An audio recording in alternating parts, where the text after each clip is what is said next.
It's time for Getting Down to Business with Mark Mondo. This new show discusses trends, technology, and tactics to help the listener learn more about improving sales, saving money, and fulfilling a personal mission through entrepreneurship. Today, we'll interview Nils Welham, the owner of the Uncaged Existence, about how he coaches people to help them start up new businesses after leaving the corporate world.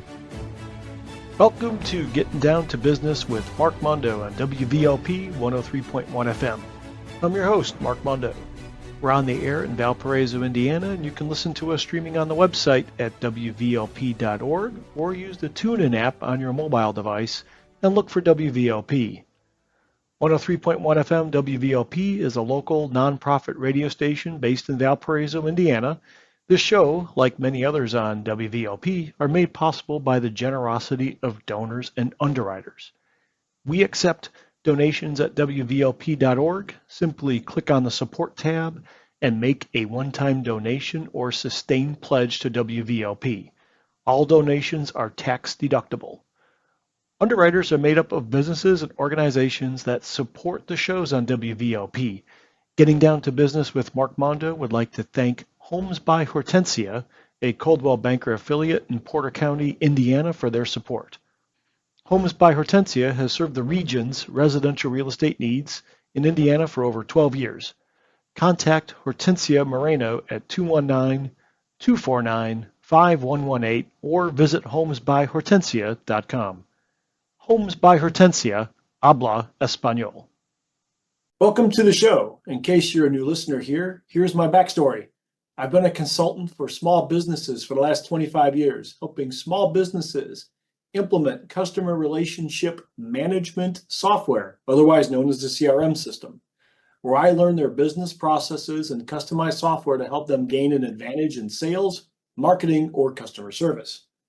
But there is much more to becoming a success in business than just having a good CRM system. That's why I bring on guests to tell their stories and share tips on either technology, tactics, or trends they use to become successful. So let's get into it and introduce everyone here today.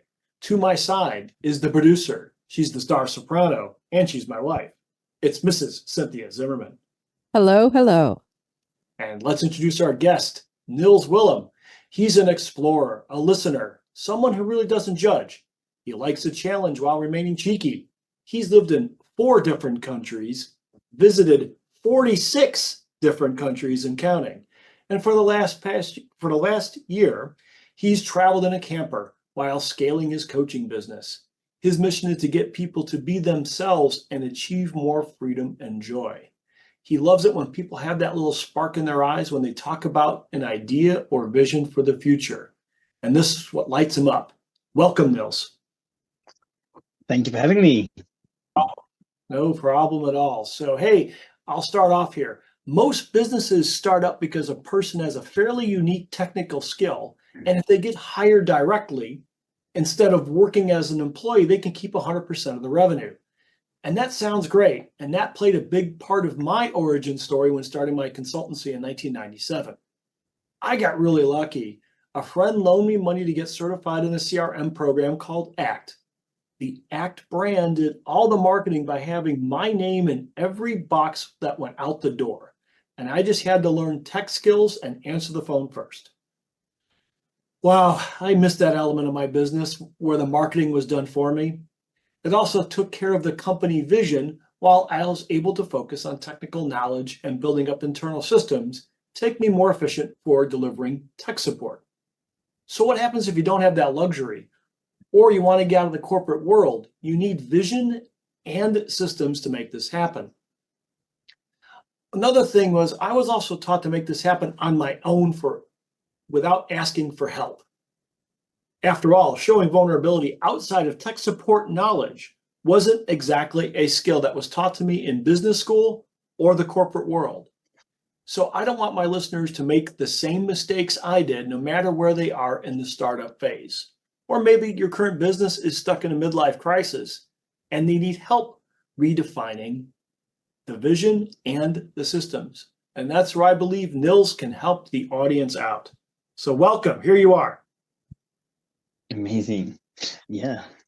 So how did this all start? Because you were busy, as we talked in our pre-production meeting. I thought you were going to play football for a Dutch club called, it's written in American English, AJAX. We would say Ajax, but it's called Ajax. So Yeah. I mean, how did you wind up starting? first of all, I wish that was a boy's dream. But it's, I guess, I started, like, I would say a lot of the people growing up for me was kind of fairly simple. I was kind of expected, you go to college or university, you get good grades, you go get a good corporate job, and you climb the ladder, right? And that's what I did, basically. I went into financial services, and I became initially a financial analyst, which was okay. I got quite, let's say, bored quite quickly. Well, you could say that. And then yeah, I mean, I think it was, I mean, it was interesting at first, but after a while, it's like, okay, done that, been there, done that kind of thing. And then I got the opportunity to basically go into London. So I moved from Belgium to London. I went into consultancy for the same firm. And again, initially I would really be lying if I said it wasn't fun at first, because imagine 26-year-old at the time going to a big city as London, and having the opportunity to travel all over the world. So it wasn't necessarily a bad gig. But what I would say is that over time, it really dawned on me that it wasn't for me. I know people talk about Monday blues. I think for me it was kind of everyday blues. I was like, oh my God, wow, why am I here? Right? Why am I wasn't wasting my life, right? Because I wasn't happy. It wasn't necessarily lighting me up. There were aspects that I did enjoy, right? But most of the time it's just like it was a bore. And You feel so like, tell me more about the boredom, because you might have been it sounds like if you're a financial analyst and they're throwing you all over the world, the financial security there? Oh yeah, it was definitely there, and I think that was one of the difficult parts, right? Because for all intents purposes, if you look at, I would say, well, society or even my own definition or belief around success was, like I said, go to uni, get a good job, and make good money, essentially, right? And I had all of that in principle, so the financial security was definitely there, but at the same time, it was also a blocker in, I guess, my future journey, right? Because the boredom is really around.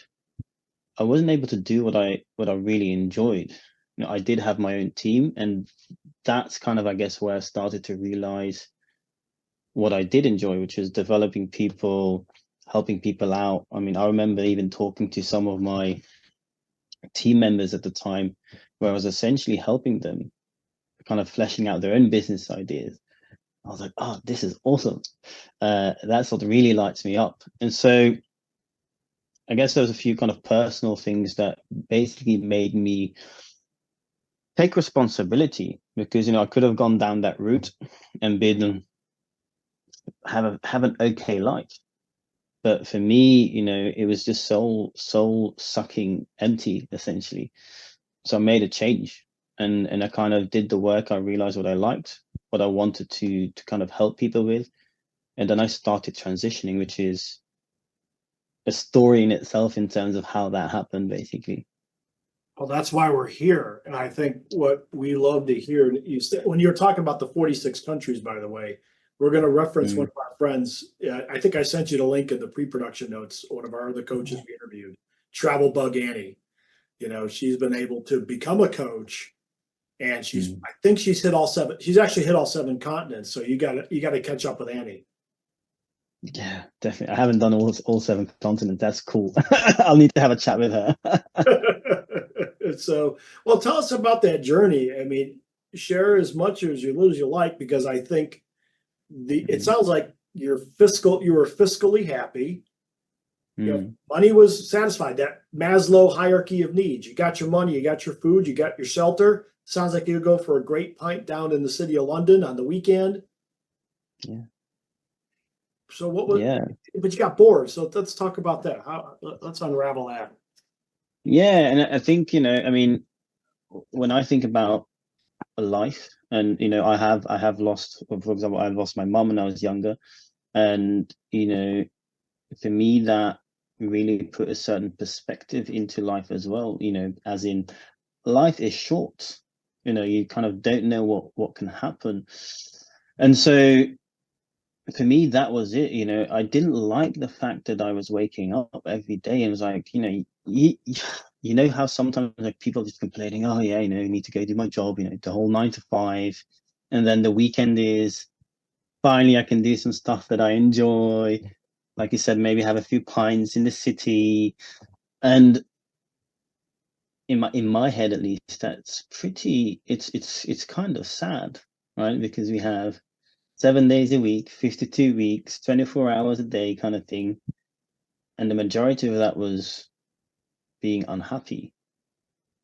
And so there came a point where, again, a combination with, personal kind of struggles, that cost, because the benefit I had was financial security, right? A life that, people would enjoy necessarily, or society would consider success. So there were benefits, but the cost on me as a person just became too high. And so there came a point in my journey where I was like, okay, Nils, either there's two options, right? Yep. Either you stop complaining and just get on with it and accept it for what it is, because it's not necessarily bad, or you do something about it. And I think that's interesting there, because I personally believe as well is that there's always a cost to pay, right? A price to pay for change, whether that be in financial investments, whether that be time, whether that be looking at your own fears. And I was willing to pay that cost for the change that I wanted. So it was time. It was really time. And there's a few, I would say, interesting things that happened, because when I was doing the work in terms of, okay, what do I really want? What are my values? What am I good at? Because, I mean, let's be honest, right? We still need some sort of financial means to, I would say, survive and live a comfortable life. And I had a very interesting, I asked myself two questions, which were really, for me at least, powerful. What would I do if money wasn't an issue? And I had written down coach initially and woodworker. And I mean, again, I would be lying if I knew what it meant with coach, because in my head, Mark and Cynthia, we've talked about it. I like my sports. So in my head, it was more around sports coach, kind of, that kind of dream, maybe a different facet of becoming a football player, but at least in that kind of area. And woodworking is, I don't know, I just really like the feel and the touch of wood. I would say that latter thing has kind of transpired in when I converted my camper van, which is essentially built out of wood. So I've kind of scratched that itch a bit, at least at a base level. But the coaching was really interesting, because I had no idea exactly what that would look like. But what had happened, and then I don't know if you believe in synchronicities or maybe luck or chance, whatever you want to call it, really. I call it. Yeah. Mm-hmm. I call it. Go for it. I apologize, but it's something that I want to get off the chest, because it's been a really awesome phrase I learned in 2004. And I think we talked about this in our initial meeting before you met Cynthia. In 2004, in my past life, I'll call it, before Cynthia, I went to a conference about tiny house architecture in rural Wisconsin. And there was an author that had this book called How to Survive Without a Salary. And his goal was to give out the book, and then you would obviously read the book and get kind of some basics. One of the things he said to do was to cultivate coincidence, so you can get good deals on whatever you buy. You don't buy retail for everything. You cultivate coincidence. So when you're ready to buy your own block of land and build your own house, just using off the shelf materials, you're not buying drywall and whatnot, but you kind of build this kind of, I think it was like a stone cabin, I'll call it a stone cabin. And you learn how to go literally old school. You start over. You kind of start, and you're on your own land, and you have no mortgage. So, Beautiful. I call it cultivating coincidence. Yeah. I love that cultivating coincidence, and I think I like the active word of cultivate it, because I think there is an element of getting these coincidences when you put yourself in that situation. So I really like that. Thank you for sharing, Mark. And so yeah, that coincidence in my case was, I had an old friend of mine. So I mean, he lives in Denmark and was exchange. Did my exchange in Denmark when I was a student, and he was interviewing this coach. I mean, Mark and Cynthia, I mean, I can't remember his name. The only thing I can remember is how I felt.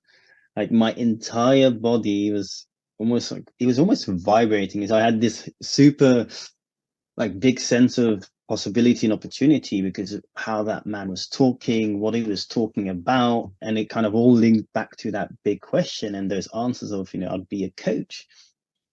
And that's when I would say, really accelerated, because I went down a little rabbit hole. I was like, okay, who's this guy? Where did he study? How did he become a coach? And I found the initial training that I then followed, which is, it's actually a US-based coaching kind of, I don't know, academy, maybe? For sports or for a business coach? No, for general coaching. And so you can do general coaching, like the basics. And it's about a year and a half. And then you can start, I guess, niching down in transitions or performance or leadership or relationships. And so everything in my body, in my mind is saying, well, I'm going to just do this. And so I did. And so I started that journey. That was back in November 2020. And so, and I would say I have looked back, because I remember there was a moment, especially after the first weekend, I was like, oh, amazing, learning all these new tools, like connecting with like-minded people.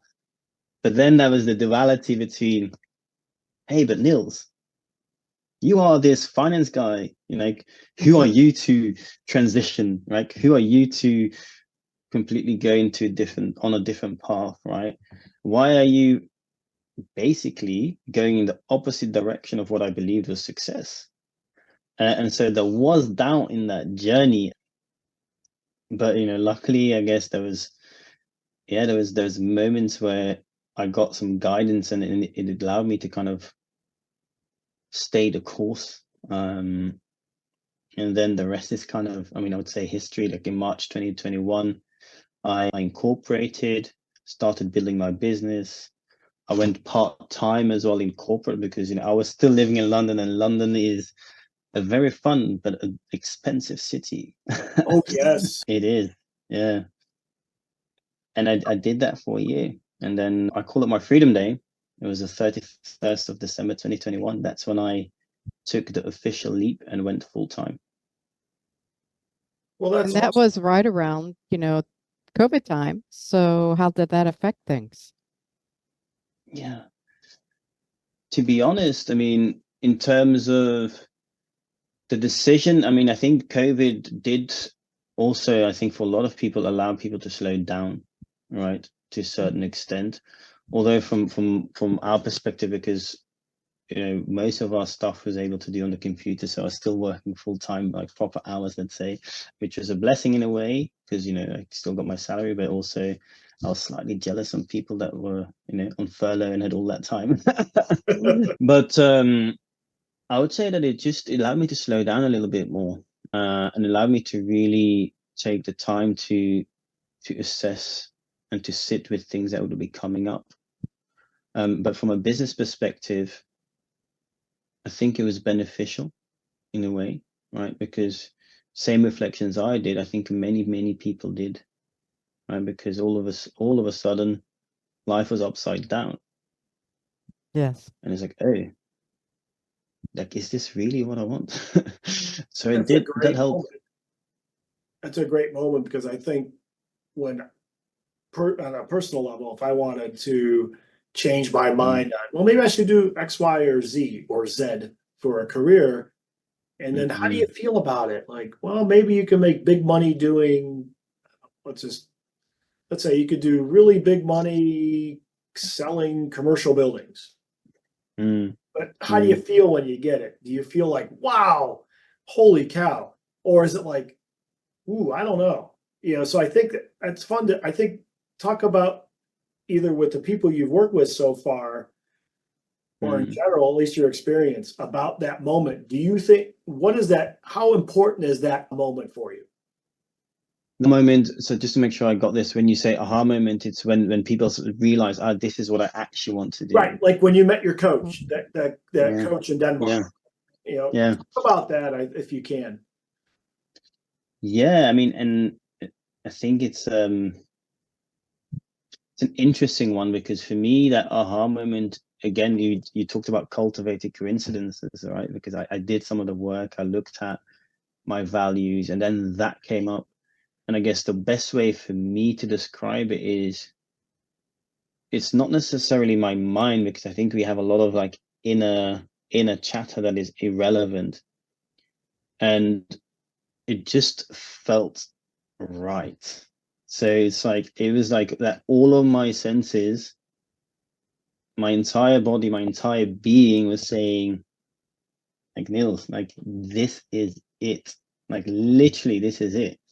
And so it's really difficult to describe, because it's like I kind of just said, it's as if everything said yes. You got it good. You did well, because I think to talk to the audience, if you're doing it just for the money, you may wind up like Nils. You may be successful but empty. Yeah. Or do you want to take a path that says, you know what, I feel better when this is done, and maybe I'll interrogate Cynthia a little bit. You pursued a career in music for many years. Why? It wasn't because you had a recording contract with Atlantic Records, like, Spears or a Taylor Swift contract. I mean, I'm not that kind of singer. That's right. No auto-tune here. No auto-tune. But in any event, you didn't have that recording contract first to drive it. Let's talk about like that moment where you were like, this is what I want to do. Well, I was in college and I didn't have the guts to follow. Actually, I started out as a musical theater major, and I just didn't have, I was too scared to pursue that, honestly. So I took a safe route and started studying speech pathology to become a speech therapist. And I got an undergraduate degree in that. And the minute I graduated from that, I was in tears, because I knew exactly that was not what I wanted to do. And I just finished up my undergrad with a degree that I was never going to pursue. Now, a sidebar on that is that I did get to learn a lot about the voice on the scientific level and your articulators and everything. And that's helpful, I think, in any field. But after that, I did some soul searching and eventually started working full-time and going to school part-time at American University in DC. And that's where I got my other undergraduate degree. This time I did really follow my passion, and that was voice performance and classical music. And then that led me to Illinois Northwestern for my graduate degree. It was hard. It was not easy. Financially, it was very taxing. But I knew I was doing what I was meant to be. And I was very happy, even if it was a hard road. I was very happy. And it's one thing to be happy knowing you're on the right path. You can deal with the struggles and the challenges because the rewards are so sweet. But if you go with something that's safe and you're helping other people, say maybe if I had become a professional speech pathologist, I would have been bored and frustrated for sure, because I knew in my heart of hearts I'm not doing what I really want to do. So I feel more and more people need to ask that question, because so many people, either their circumstances, they don't allow them to do what they wish they could do financially. And that would be a question I would like to ask you, is that, some people, they're the breadwinner for their home, yet they know they're not in the career that they want to be. But they feel like if they make a change or follow their passion, not only financially are they going to be putting themselves at risk, but their family at risk. So how do you help someone that's in that situation? For me, I was just always on my own. I didn't have a family to raise or anybody else's support but myself. I love that question. Yeah, and I think maybe first I just really want to just empathize something that you just said, because I think it's really, really cool.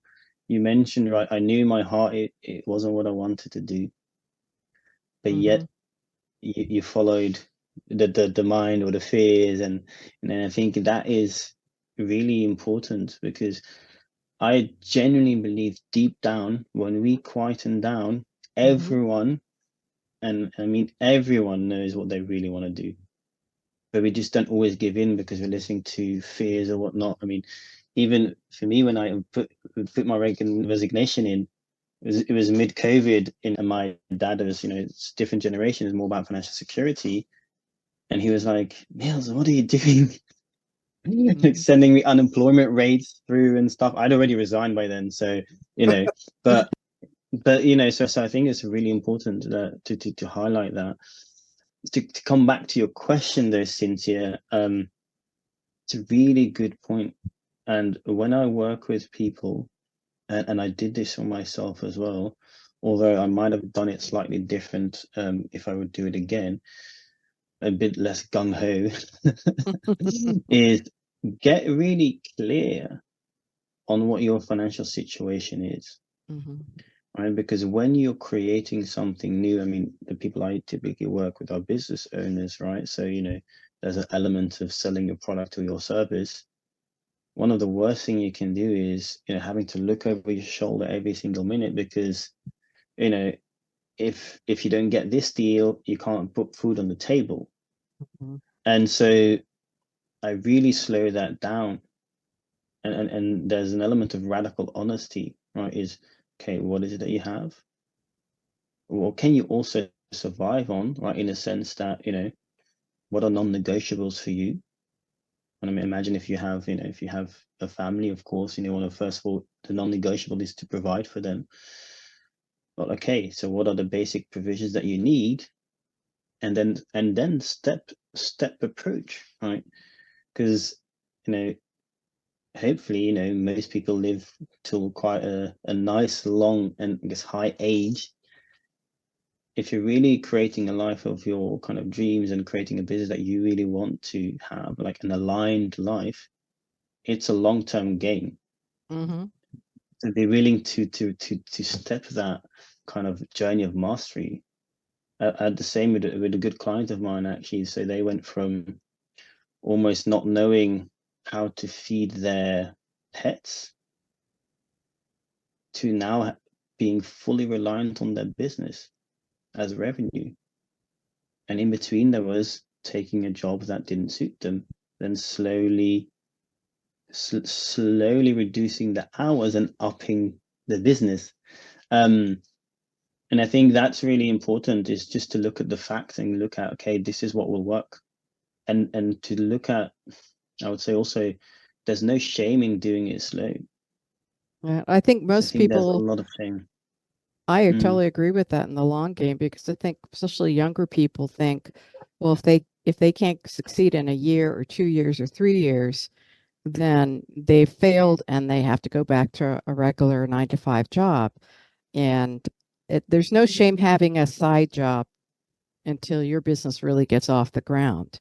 And I think that some people need to understand that, do what you need to do to fulfill your dream. And if that means working part-time at Target while you're, developing your new business or passion, then that's what you do. And for me, even when I was performing full-time, I still had a desk job to pay the bills. And but I always had jobs that were flexible and I could take time off and, go for auditions, things like that. But yeah, there's no shame in that. I mean, it's not going to all happen in a year. Yeah, I mean, honestly, I mean, so I did about like a year part-time whilst I was building it, and then from Freedom Day onwards, it still took me about a year and a half to have consistent, livable, like, salary. So, and I'm super happy to share this, because I think it's important to be realistic about these things as well. Can it go faster? Yeah, sure, it could. I mean, and I know people have done it faster, but there's also people that have taken longer. And I think And if you again, have like you that, said, that's okay. yeah, and I think if you come in with that understanding, you have a good foundation for success. Yeah, yeah.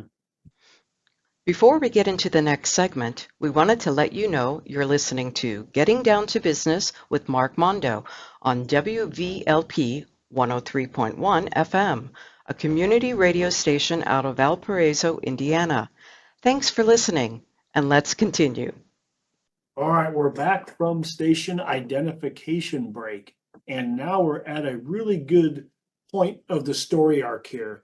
And what I want to say is, all right, you made the decision to do this, you got the feelings, and in some cases, you've had the come to your maker or come to your deity moment.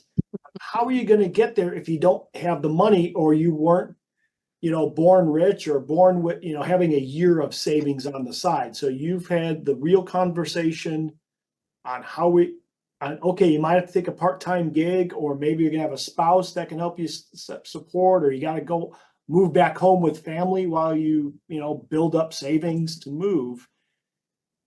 That decision has been made. That person has gone to Nils, and they say, Nils, help me.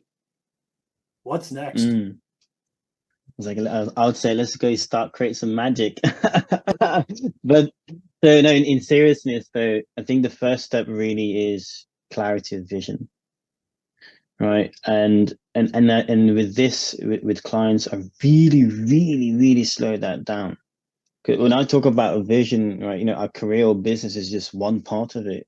I'd also look at, okay, what does your financial situation look like? If you had a magic wand, what would your relationships look like? What would your health look like? So we really slow that down so that it's crystal clear, right? And it's not a vision that you think you should want, right? It's really your vision, and I think that's really important.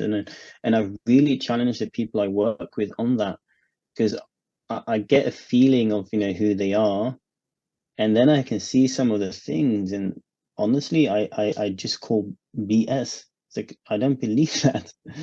I do not Really? believe that. And so, yeah, really, and I really challenge them, because sometimes it's very bland. It's like, yeah, I would like that.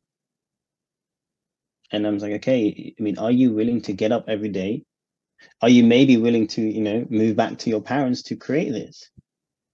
If it's a no, there's not enough commitment. So that's not what you want. So we really do the work on that, and it can take sometimes quite a while to get that right. One of my notes, one of the notes I had in there was my notes while I was scratching that down. I called the Socratic method. And for those who don't know what the Socratic method is, it's a line of questioning that Socrates would use. And he stated that you already have the answers, and it's my job as Socrates to pull that out.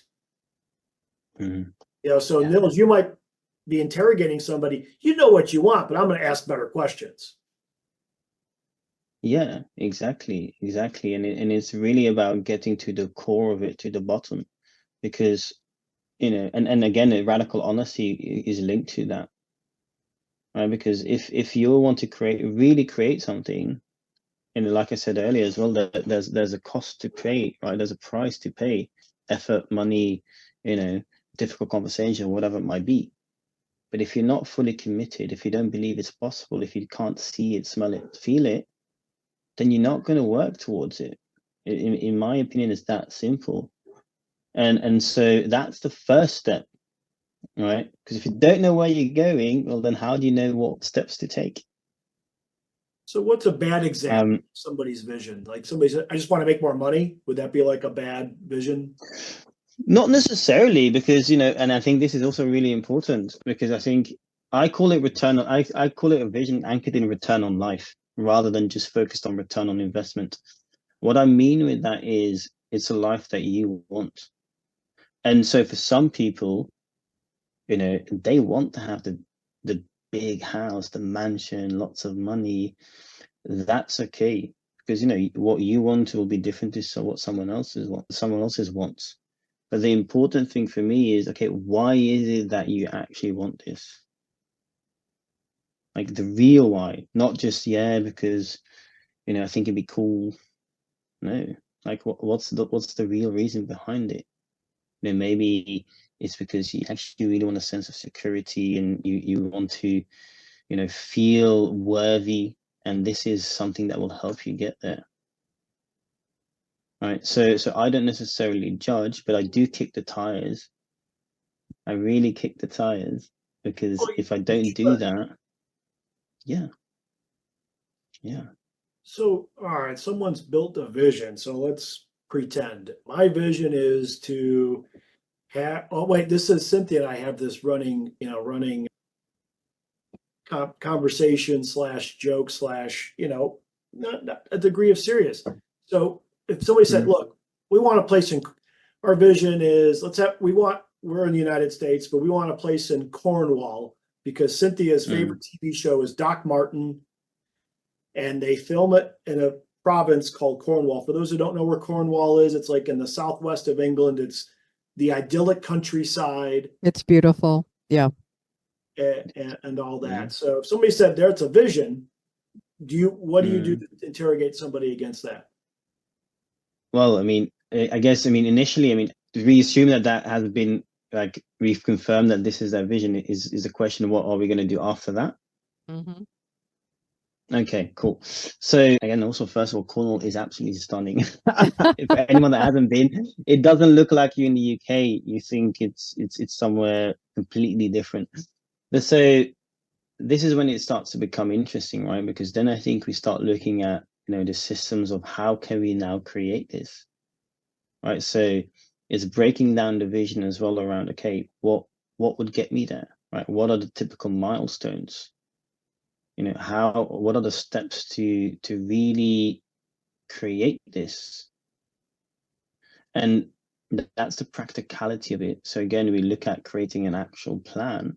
Mhm. But part of the system, what I would say is one of the biggest things I focus on is the internal world, right? Because, you know, we can create a stellar plan, right? But if you are constantly getting in your own way by, you know, giving up at the first hurdle, or if something doesn't go your way, you know, you're berating yourself as like, oh, I should know this better, or I'm not good enough to get this. Or So we also really procrastination. look, That's a big one, I would think, too. Procrastination. yeah, yeah, that's a really big one. And that's an interesting one because it's something that you note, right? Because we can all make a sensible plan. We can Mm-hmm. also, and we can be quite sure that these are the right steps, right? Especially with the internet now, you know, there's so much information available. So it's never an issue of, you know, how to do something, because that's almost a Google, or maybe now it's a ask ChatGPT kind of question. But the fear, right? Because procrastination is usually rooted in fear, like, oh, you know, I'm fearful of taking the action, or I'm fearful of doing this, or what if I fail? And this is the juicy stuff, at least in my opinion. This is where the real work is. Because when you start changing, you know, who you're being, the rest will flow from that. Mm-hmm.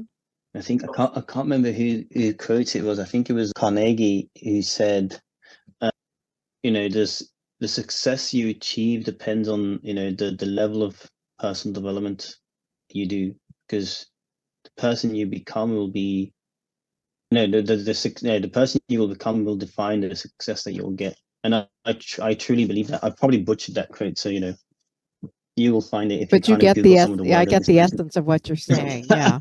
Yeah. Dale Carnegie's work has just been fairly timeless. Random throw in there. One of my buddies posted, and he was excited about this. He posted on Facebook. He had a picture of a Dale Carnegie book from 19. I guess it looked like that the cover from a 1925 version. So it was kind of like this antique looking thing. But yeah, I mean that guy really had it, and you know it's building. Yeah. His principles have been fairly timeless. It's Mhm. fairly timeless in the self-help industry, especially. Yeah, and you know what, actually, you know, Marco, the more I read because I read quite a lot of this, and across the board, and I think all of these things, they say the same thing. They literally say the same thing. It's get clear on what you want, and then do the internal work, essentially. Because if you don't do that, you will constantly self-sabotage. Let's talk about and that. I've seen this over and over. Yeah. Let's talk about that, because that has been a recurring theme in our shows, and just some other conferences or even some networking events that get off the covers and you're not pitching each other. It's about overcoming that internal, I call it the soft skills, or some call it just getting your mental health together. I think that's been a big theme, more than I expected. When I started the show, I thought I'd take more of a technical route against it, like, here's how you do ChatGPT, here's how you install Microsoft. I mean, we wouldn't do it over the radio, but installing Microsoft Office is going to solve your problems. Well, not really. Yeah. We all know that. So let's talk about putting those systems together. And one of the notes we had was, a couple of notes we had around that was building authenticity as well as love versus fear. So let's talk about that a little bit. Yeah, I love that. I mean, how-tos are really useful as well, though, Mark. Don't want to discount that. But yeah, I think authenticity is super important. Because yes, I do work with founders, people that want to take the transitions, or early stage founders, but I think at the core, we are still humans, right? That's who we are, and at the core, there's always an element of wanting to be connected, really wanting to be yourself. And I see so many people having fear of being themselves, fear of being truly authentic. Because what would people think if I really say what I like, right? If I really show up as myself. And this is a recurring theme, massively. And I would say it's interesting though, because there's not, honestly, it's not a kind of one shot and it's done. It's a continuous process. It's like a mountain without a top. And a big part of that is, you said rightly, like the love versus fear. I mean, it's a beautiful distinction, because so often our actions are rooted in fear, right? And that leads to us comparing to others, that leads to us judging ourselves, that leads to us rushing because I need to have the best new thing, because otherwise I'm not good enough. And I think when we start choosing from love, we ask ourselves, what would love do, or who would love be? All of a sudden it becomes clear. Like, yeah, I would maybe set that boundary and tell someone that actually this is not okay for me. Or I would maybe, actually go randomly to, a dance class because I want to try it, But it's a constant choice. It's a constant choice. So it's not always easy, because it can be difficult to come from a space of love, because we're so used to fear. We're so used to scarcity. We're so used to judging ourselves and others. But that choice is available. And the more you do that, and I've seen this with a client recently, because it's something we work on a lot. And this is a consultant in kind of diversity inclusion space. It's awesome. I love working with her. And so what was the difference? Like, when you started really choosing from that space of love, and there's this true alignment. There's this true alignment of how the business is operating with who that person wants to be and the life they want to create. And when you really choose from that space, that's what happens. Because when you choose from fear, there's hesitation, right? It's like, should I really do that? Or maybe that's not an ideal client, but brings in some money, so I'll just accept them. Yeah, exactly. Yeah, I've seen this over and over. Sorry about that, Mark. I've seen it over and over when they choose love, and I've seen people let go of clients It's like, no, actually, it's really not right. And what happens? Miraculously, another client comes up that's way more aligned, or an opportunity comes up that's way more aligned with who they are. And I think that there's a tandem there. Like the authenticity comes from choosing love, because being authentic and being you is one of the most loving things you can do. Mm-hmm. Nils, that is quite true, and I've got 2 case studies for this. Ooh, One of them interesting. is a client, somebody, a prospective client for our CRM work, and he said, "Hey, I want this designed. Here's my worksheet." He planned it out.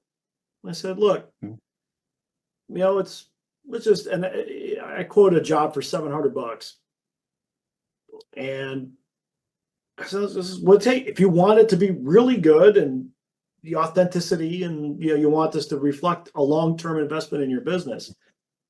$700." Client says, "Well, there's somebody in St. Louis that can do it for 500. I can use $500. It's not as nice as 700, but I put the my colleague and I put the boundary up and said, go get it. We're still here. We're still in business. I've let go of another client. They were just moaning about, oh, it didn't do, it's not doing what I want." I said, "Okay, well, let's do X, Y, and Z. We'll be your project manager to switch the software over and then help you roll it out."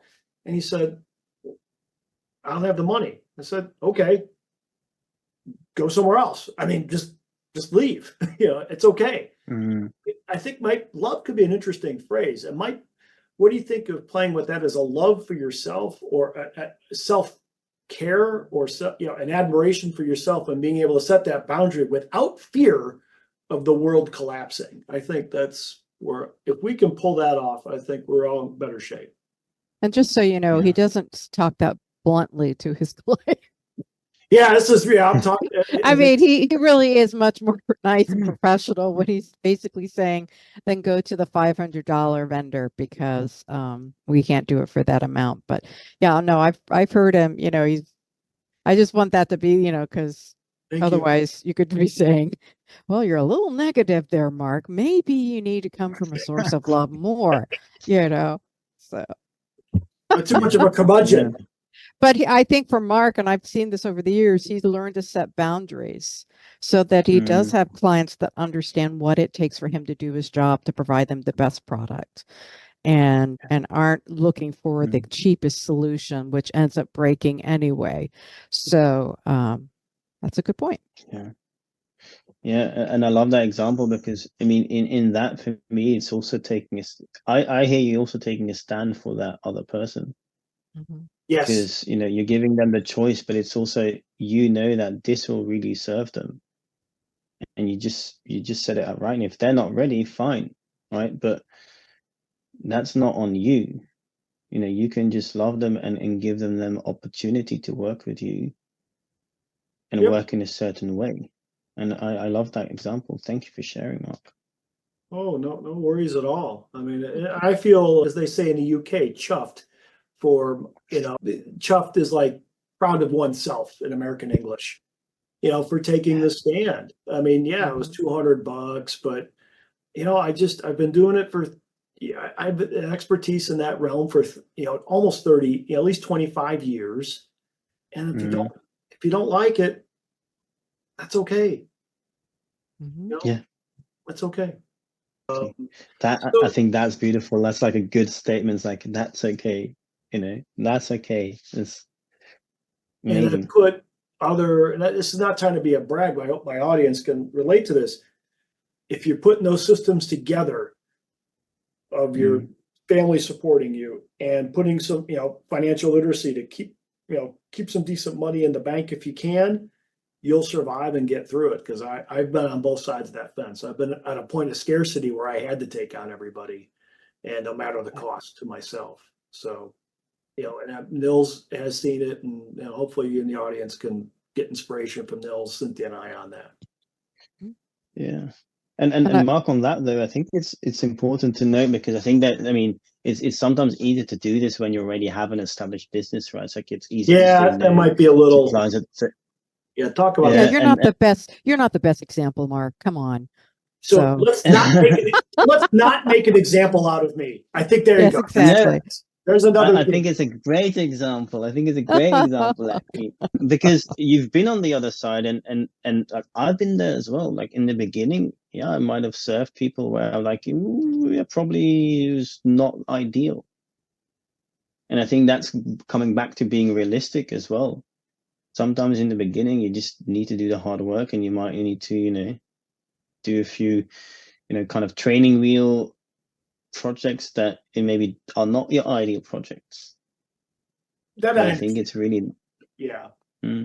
agreed. Yeah, agreed. And I'll clarify my statement and backpedal a little bit and then front pedal. This was not a training wheels project. This is something I'm real, the project where I said no, because I'm really good at it. We're efficient. We got 25 years under our belt. We can do it. We deliver a quality product. But yeah, if it was like a training wheels project into my vision, like, hey, if this helps us take the company to the next level, yeah, I'll definitely take some training wheels time, or I'm gonna have to pay either in time or hire some consultants to help me along the way. But if it gets in my vision, yeah, I'll take a beating, for it.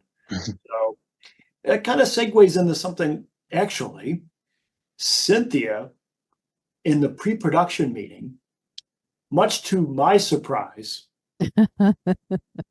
NFL legend Herman Edwards, he was a coach of Indianapolis Colts. He was a linebacker or strong safety in the 70s for the Jets.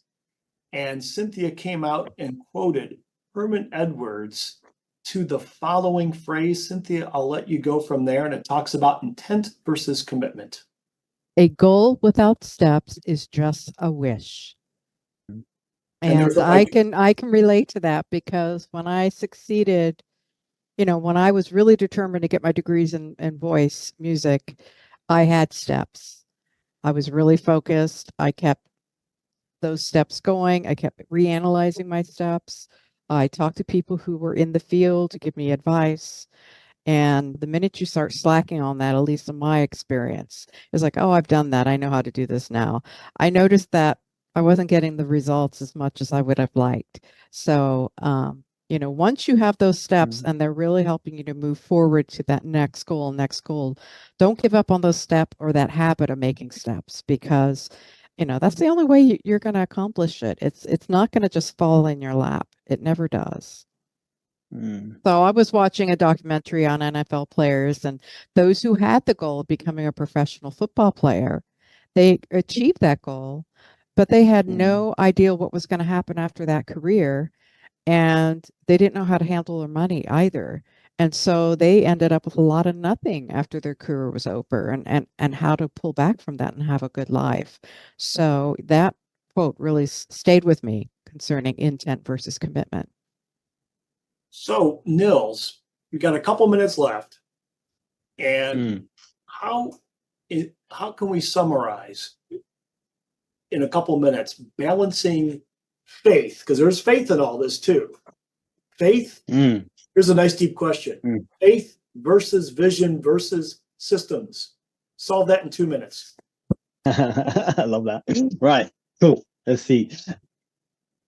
You get vision first, get clarity on what you want. I think there's an element of faith where you can feel that it is right. And then I would say the systems is kind of the glue that brings it all together. Right. And it's also having faith in those systems. Right. It's a little bit what Cynthia was saying, having faith that those steps will bring you there, and reiterating. And I think a really important point that I would say with the systems, it's not just the plan. Right. It's not just the plan, the calendars, the time blocking, they're all really good, but it's also about how are you speaking about yourself? How are you speaking about your vision? Are you judging yourself? Right? Because who you are being, I think, is so important. It's the core system, right? Because if you're being someone that it's inauthentic, I mean, let's say for me, for my example, if I'm being someone that's inauthentic and is not doing any personal growth work, chances are that I will not attract clients because I'm not walking the talk, right? So that's how I see them all come together. Faith in yourself, faith in your vision, faith in your systems, and keep on committing to that. How was that for 2 minutes? That's God. very good. I'm very impressed. I love that. Well, we're reaching the end of the hour, and I'd like to thank my husband for keeping us on the level somewhat and on time today somewhat. Somewhat. And I'd also like to thank Niels. It's been great getting to know you and hearing your philosophy and your business acumen on being a coach. And it's been a real joy. It's helped give me some insight as well.